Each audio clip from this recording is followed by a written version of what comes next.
அஸ்ஸலாமு அலைக்கும் வரஹ்மத்துல்லாஹி வபரகாத்துஹு. கணிதத்துக்குரிய சகோதரர்களே, ஒரு மிகப்பெரிய அருமையான கண்கொள்ளா காட்சியை தான் பார்த்துட்டு இருக்கிறோம். அமெரிக்காவிலே முக்கிய நகரங்களான New York, Washington, Chicago, Boston, Philadelphia, Minneapolis, San Diego இந்த மாதிரியான மிகப்பெரிய நகரங்கள்ல ட்ரம்புக்கு எதிராக அந்த உள்நாட்டு மக்களே இவனை துரத்தி அடிங்க அப்படின்னு சொல்லிட்டு இவனுக்கு எதிரான ஒரு மிகப்பெரிய ஒரு வன்முறை புரட்சி, லட்சக்கணக்கான மக்கள் போராட்டத்திலையும் புரட்சியிலையும் ஈடுபட்டு இருக்கிறாங்க.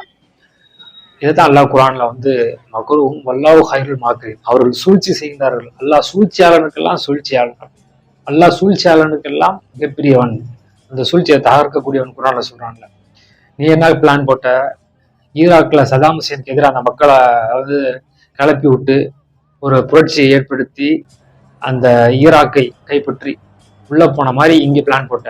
ஆனால் ஒவ்வொரு நாளும் ஈராக்காரன் அடிக்கிற அடி ஒவ்வொரு நாளும் பல்லாயிரம் கோடி சேதமாகுது அமெரிக்காவுக்கு, அமெரிக்க படைகளுக்கும் இஸ்ரேலிய படைகளுக்கும் அப்படின்ற அந்த மக்கள் பார்த்து காரி துப்பி இந்த மாதிரியான ஒரு இழிவு நிலைமையை இறைவன் ஏற்படுத்தியிருக்கிறான் என்று சொன்னால், அல்லாவை உண்மையாக நம்பக்கூடியவர்களுக்கு அல்லாவுடைய உதவி இருக்கும் அப்படின்னு சொல்லிட்டு அல்லாவை நம்பக்கூடியவர்களுக்கு எப்பேற்பட்ட அநியாயக்காரனாக இருந்தாலும் வல்லரசுன்னு சொல்லிக்கிட்டாலும் அல்லா நாடுனா அவனை ஒண்ணும் இல்லாம ஆக்கும் அப்படின்றதுக்கு இப்படி இந்த மாதிரியான ஒரு கன்றாவியான ஒரு காட்சியை ட்ரம்போ அல்லது அமெரிக்க நகரமோ அமெரிக்க நாடோ கண்டுராத அளவுக்கான ஒரு விஷயத்தை இறைவன் காமித்துக் கொண்டிருக்கிறான் என்றால் இறைவன் சர்வ வல்லமை மிக்கவன் அப்படின்றதுக்கு இதுவெல்லாம் சான்றாக இருக்கிறது. படிப்பினை உள்ள மக்களாக